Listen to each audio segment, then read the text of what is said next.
Thank you very much. You summed up very, very well for me, the background of it. I would have hated myself sitting there and watching an ASEAN session going on here on the stage. You saved me, I'm here. So I'm very happy to be here with everybody in ASEAN. And thank you for giving me this opportunity. And we all pray for your success, Julie Bishop. It makes a lot for Bangladesh, that's the Rohingya issue. And so you have to succeed, make it happen, and we're all with you.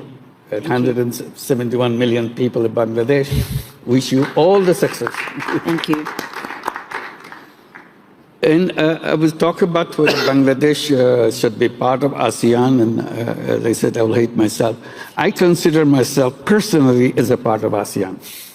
It goes for a long time. It's, because when I started my work, the first country that adopted our work was Malaysia.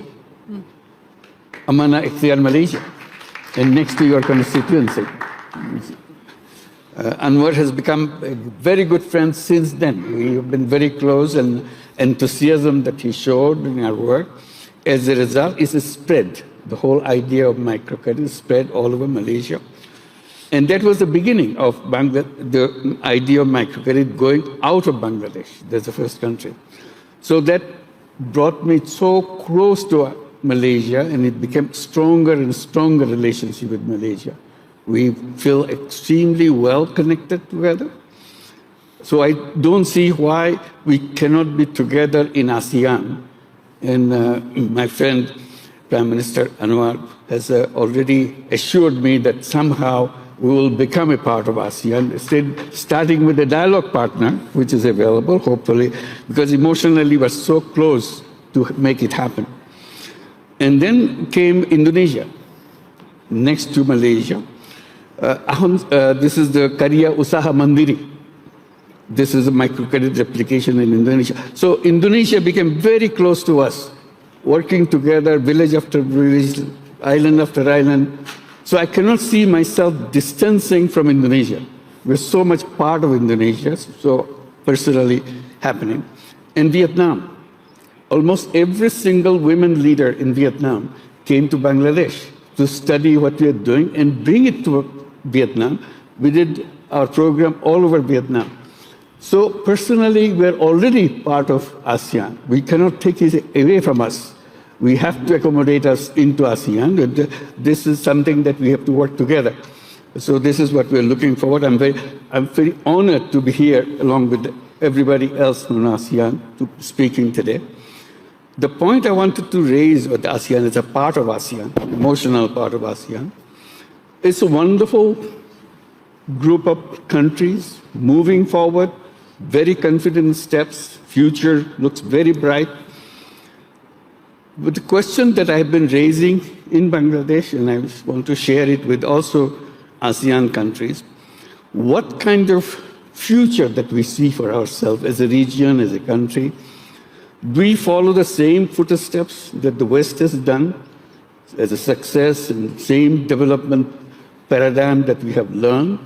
And I'm always saying, no, that's not the way we should do. We should create our own way of what we see as a development, as a future of our countries, and so on. One of the things we said, all the issues and definitions and the concepts that we have adopted from the Western way of looking at it, can be redesigned. And that's one of the things is the whole banking system, whether banking system should remain connected with the people with money. Can it be redesigned to bring it to people who don't have money, starting with that? And that's what the changes in the microcredit came as a change for that, addressing that, challenging the whole banking system. Banking system has to be redesigned. And that led to us another issue which we want to share with ASEAN. As a part of ASEAN, we will have to work together to make a different kind of society that we have right now, following the same kind of old footsteps that we do. Avoid the whole wealth concentration issue completely, right from the beginning. Because otherwise, if you follow the same step, we go back to the same thing with all the concentration of wealth. It's a globally concentration of wealth is going on, and that will be a disaster for future. So how to do it differently? That's where the banking system comes, very important. Making availability of the finance to the people, and that should be part of the whole ASEAN paradigm, that this is what we do.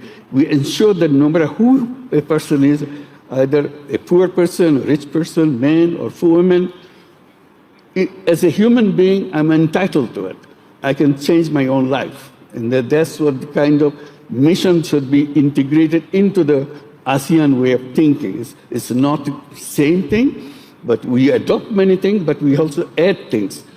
And that led to the issue of entrepreneurship, which we have been talking in Davos.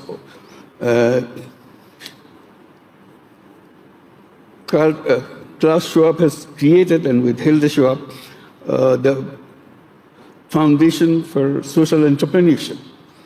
So the whole idea of social entrepreneurship comes, how to create an economy based on social entrepreneurship, rather than just follow the same path of profit maximization, growth, and so on.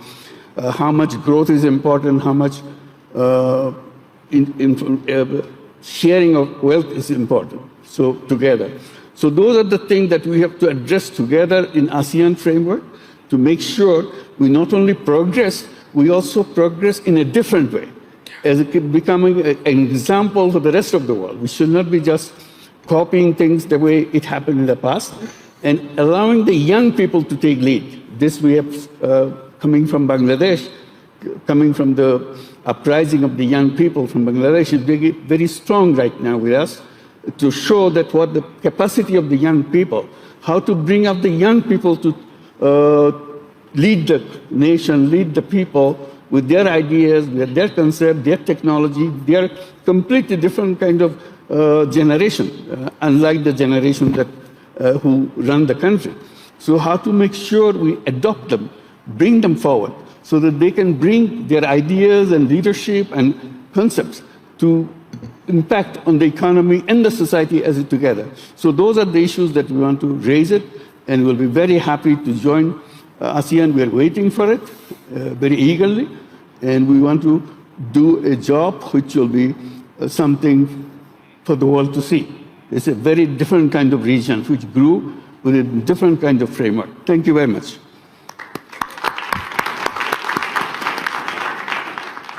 Thank you, Professor Yunus. And then, Professor Yunus, 1 minute for you to sum up. Well, I feel very confident that the success of this ASEAN region group is guaranteed. It's only a question of how you design it so that you don't repeat the mistakes others have done.